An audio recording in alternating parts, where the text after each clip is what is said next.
What's up, guys? Pop Pigs for Life here, and today we're back with another episode of Conservation Carnival in Planet Zoo. So, if you guys remember last episode, we started this really awesome looking stadium. So, this is more like the carnival part in Conservation Carnival. So, we added this nice stadium, we added this back area, which is supposed to be like a fairground with all sorts of stuff. You got this bounce house, you've got some like market stalls, or not market stalls, but like carnival stalls, you know what I mean. And right inside here we have got a really awesome enclosure for the California sea lion.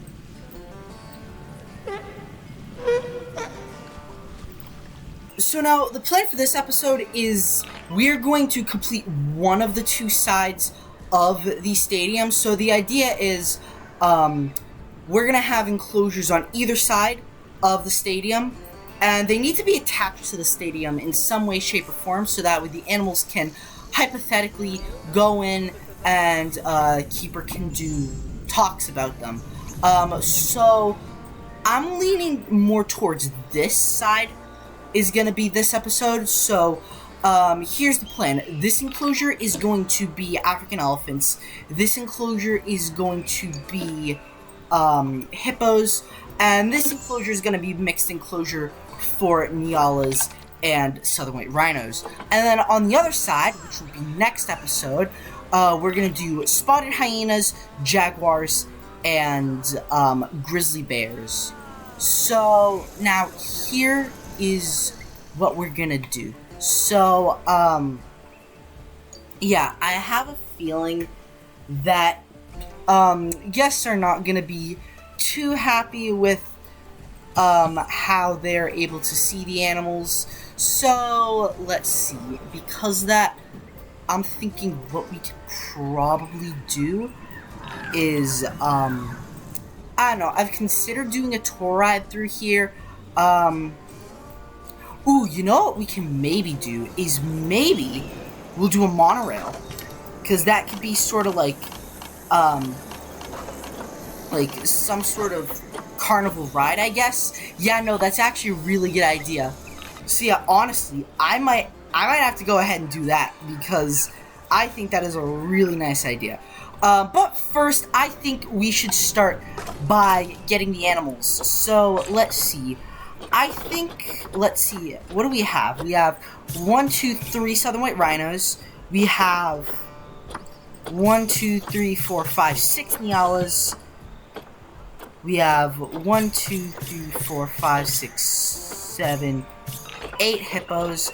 And we have 1, 2, 3, 4, 5, 6 elephants. So I'm thinking, let's start with the let's do this. Let's start with the hippos, I think is fitting. Now these guys are going to need a lot of wetlands, so yeah, that's one thing I'm gonna do is all throughout both enclosures there's gonna be wetlands, so that way the animals can, you know, cool off in the hot Sonoran Desert sun.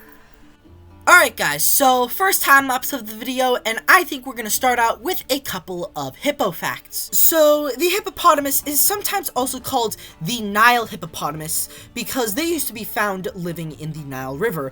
Unfortunately, due to excessive hunting by humans, especially the ancient Egyptians, they can no longer be found here. Thankfully, they're not considered endangered in their native range. Hippos are the third largest living land animal in the world, right behind elephants and white rhinos, which, funny enough, we're also going to be building a habitat for those guys later today. Hippos are by far one of the most unique mammals, as they cannot actually swim thanks to their increased bone density. Instead, they use their feet to push themselves off the bottom of rivers and lakes. Despite the fact that hippos can't actually swim, their closest living relatives might surprise you because hippos are closely related to whales and dolphins, which is really cool. And so one other thing that I find that's really cool about hippos is that usually they resurface every 3 to 5 minutes for air, even though they can hold their breath for 7 minutes. To me, it's kind of like how they tell you to go 5 miles under the speed limit on your road test. In any event, the most interesting part about this is that the resurfacing process is actually an automatic function, and this essentially means that they can resurface for air even in a deep sleep. So basically, resurfacing for them is just like breathing or digesting. It's a natural bodily function that we don't need to think about doing in order to actually do, which is actually really interesting. So yeah, that's pretty much all of the hippo facts that I have for you guys. The hippos were actually one of the animals where I kind of knew the facts off the top of my head. Obviously, I did look them up just to fact check them because I don't want to give you guys false information. But yeah, so as you can see, what I'm doing now is I am essentially revamping the animal talk area by expanding the area where the guests are. I managed to add in some seats for the animal talk, and all in all, I just wanted to make the indoor part of the hippo enclosure a little bit smaller. Even now, I'm not too happy with how it looks, so I'm probably going to do a couple more renovations. One thing I might do is I might get rid of the concrete and make it look a little bit more natural with like some palm trees and some other decorative plants.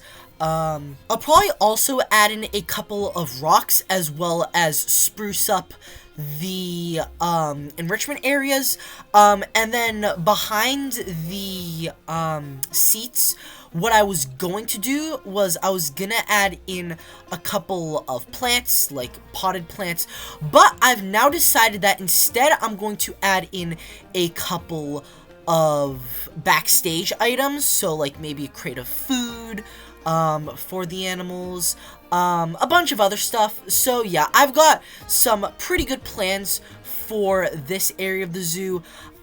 So yeah, so before I stop talking, I just want to mention a couple quick things. First of all, as you guys may know, for me, the school year has just started up, and for those of you who have been through high school, you will know that the first couple months of senior year are incredibly stressful. So I'll try my best to work on making videos as often as I can, but I just wanted to give you guys a heads up that for the next couple months, my schedule is going to be fairly unpredictable. That's mostly why it took me over 2 weeks to finally get this video out for you, so I do apologize for that. So again, I just want to once again thank you guys for your patience. And the last thing I want to mention is, as you guys know, we are trying to reach 100 subscribers before the end of 2024.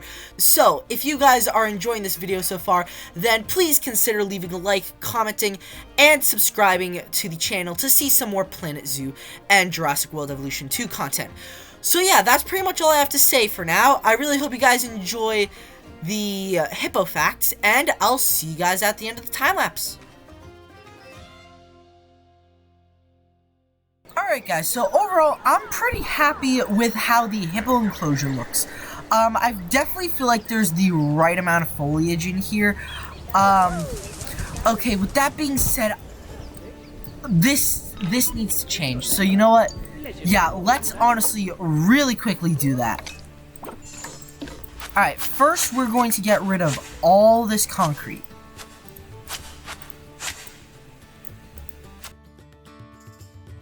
And you know what, for now, we'll get rid of the enrichment too, because we're going to put that all back in just a second. Okay, so then while we're at it, let's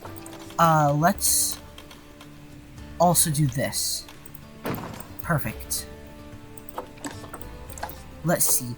Now, from here, yeah, let's do that, but let's get rid of the curb, get rid of the railing,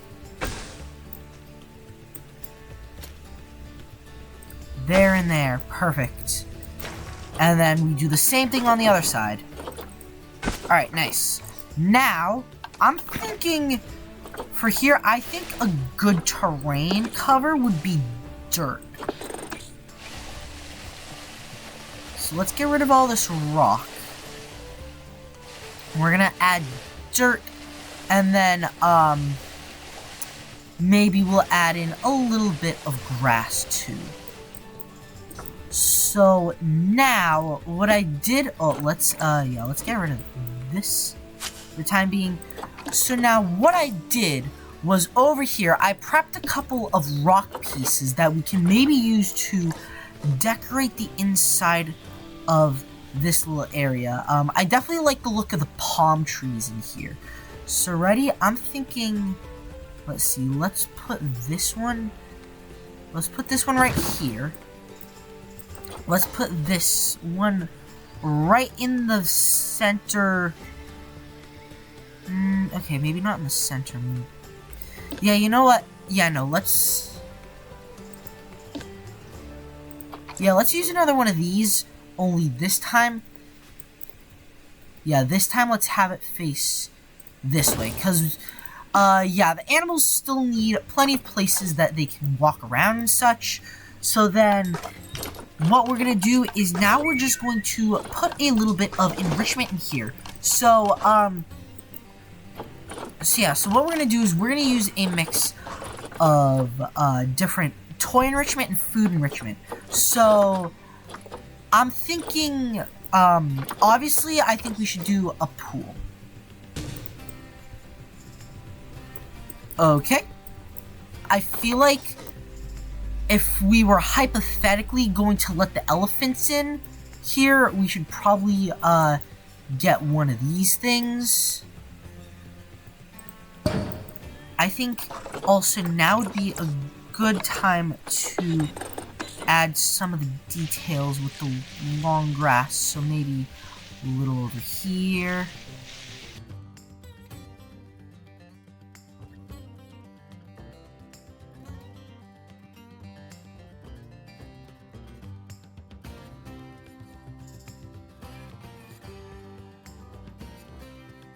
There. That looks really nice. So now, what I'm thinking is, let's see, I'm thinking this would look good right... Where would this look good? Ooh, yeah, you know what? Let's put this right... Let's get rid of that. Let's put this right in the center. Here. And now we add the tire. Ooh, maybe a ball, too. Yeah, no, we do a ball, and then over here... Oh, this is a big tire! Okay, yeah, no, get the big tire over here. Yeah, no, that's good. And then right here... Let's add in this melon. And then, let's see... Perfect. There's a bunch of watermelons over here. So, let's add in a couple of these.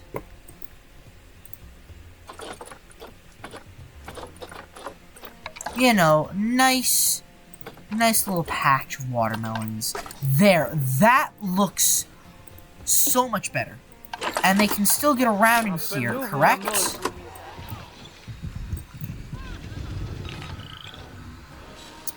They can! Alright, that's perfect! That looks so much better already.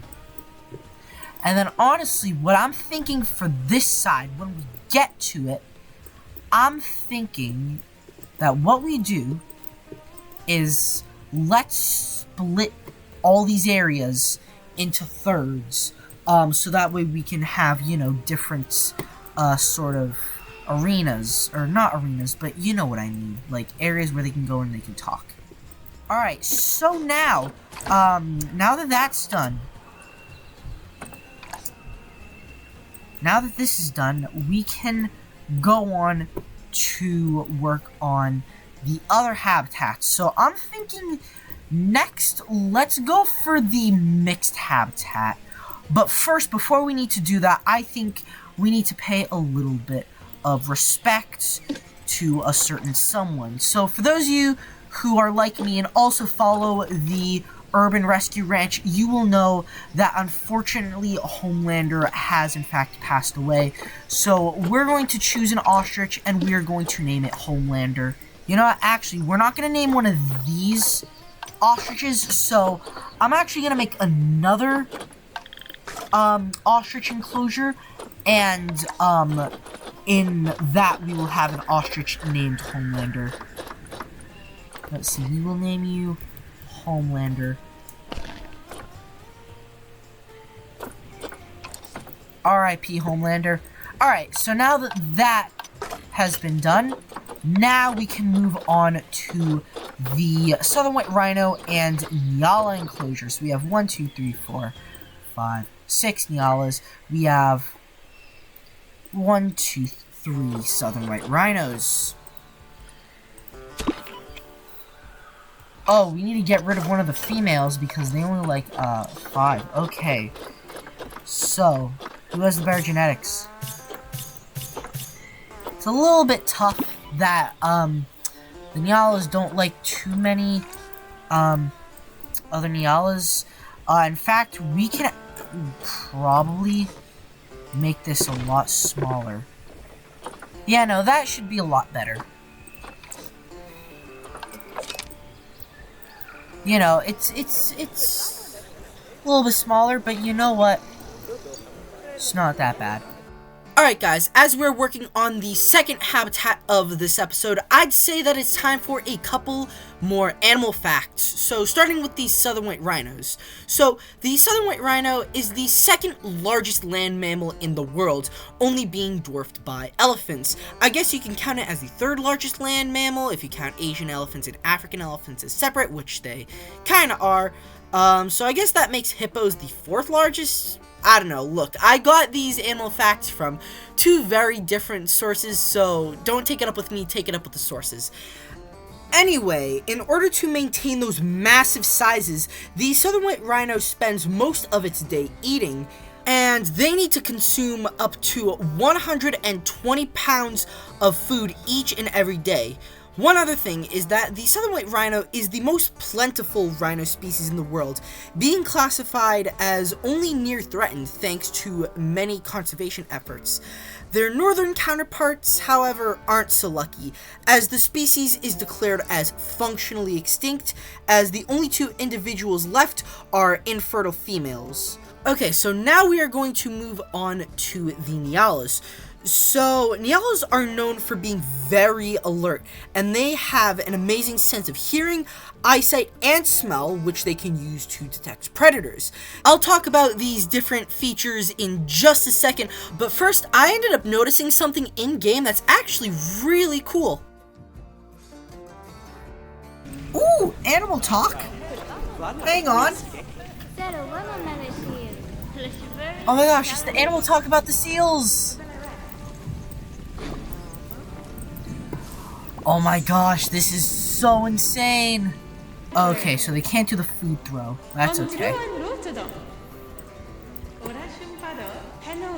But this is awesome! Man, we've got a full crowd over here! That is insane! We got this whole bleacher filled up, this whole bleacher filled up, this one and this one. Like, wow, this is popular!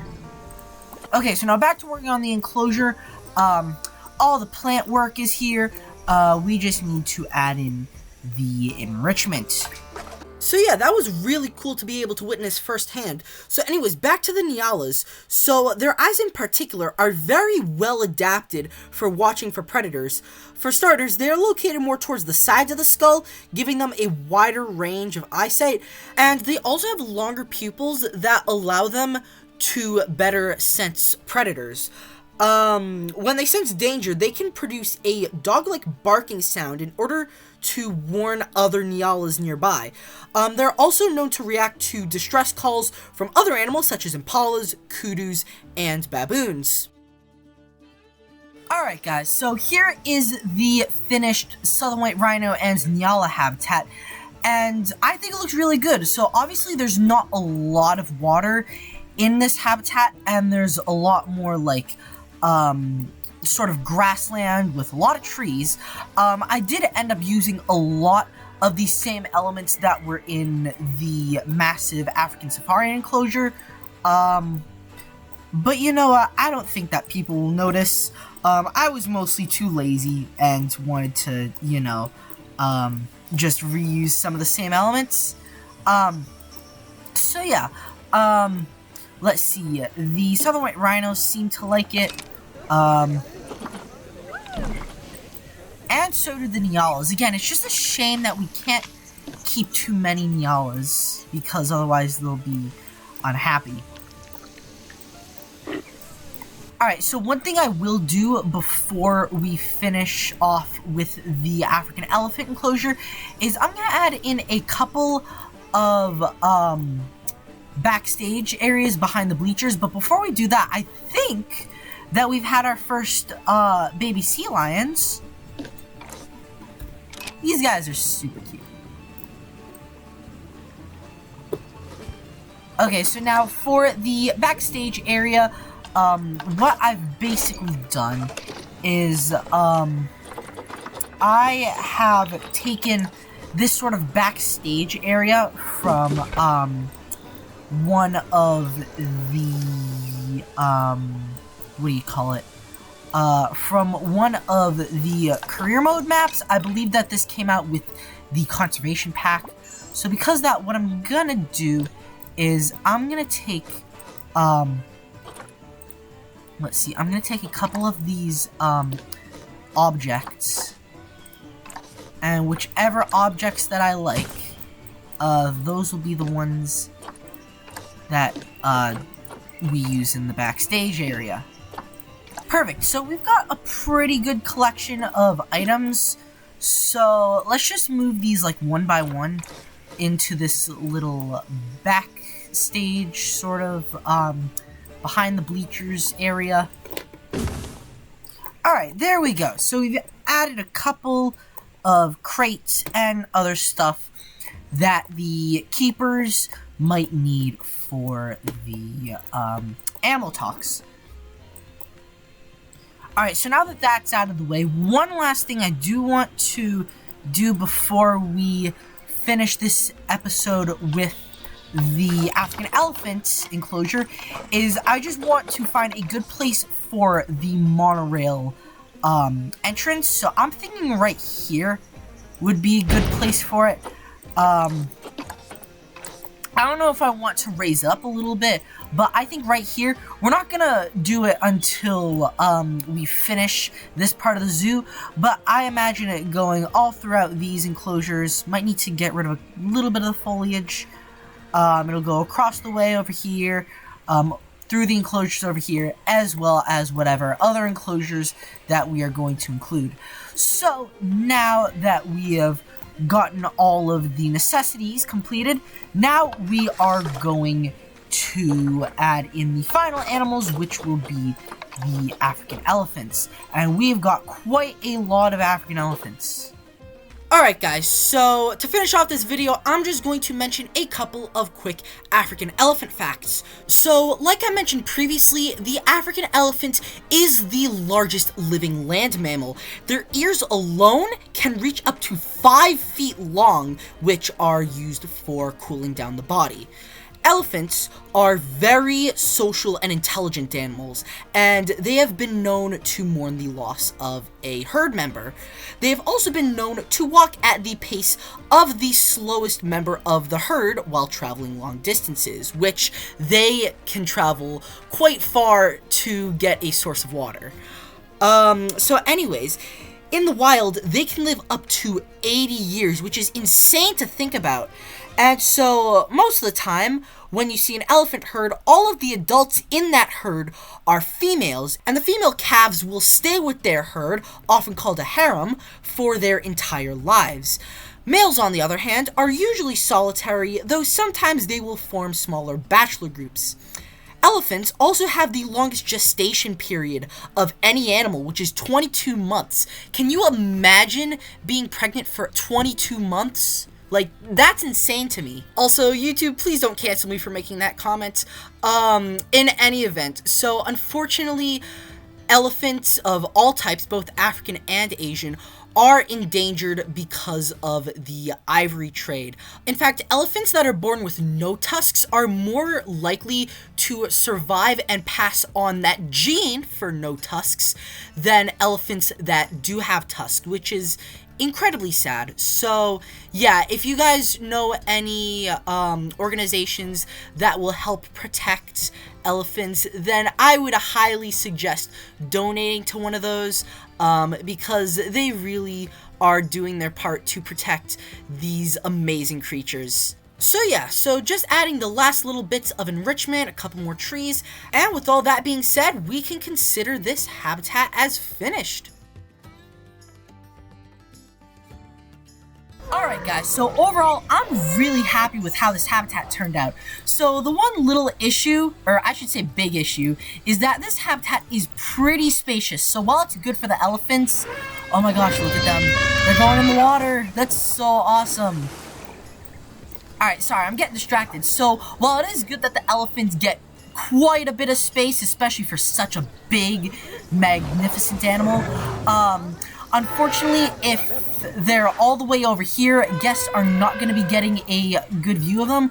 So because of that, once this entire area is done, we're going to add in this monorail ride. So I'm not entirely sure what I want to do with it. I'm thinking of raising it up a little bit, sort of like the Jurassic World Evolution monorail station. In fact, I've even considered sort of connecting it like right over here. But yeah, so that's something that we'll do once this entire area is finished. But yeah, oh my gosh, look at the elephants. They're enjoying the water. I feel like I don't use elephants enough in my zoos. Elephants are awesome. Yeah, but no, what's great is that right now, they're all congregating in this area. I can't really promise that for the near future, so yeah, that's what the monorail ride is ultimately gonna be purpose with. But yeah, so that, I think, is about it for this episode. So, we did quite a lot this episode. We added in 3 new habitats, one for the hippos, one for the Southern White Rhinos and the Nyalas, as well as one for the African elephants. So my plan for next episode is we're going to complete this side of the stadium. So obviously I'm probably going to do a little bit of off-camera work with this area, so that way we can make it look more like this area over here. What I think I'm gonna do is I'm gonna split it into 3 areas for each animal, which is going to be, in one area we're going to have the jaguar, in another area is going to be the spotted hyena, and the other area is going to be the grizzly bear. So yeah, with that being said, that is going to wrap up today's video. Really hope you guys enjoyed today's video. If so, please make sure to leave a like and subscribe to see some more Planet Zoo and Jurassic World Evolution 2 content. And I'll see you guys next time. Peace out.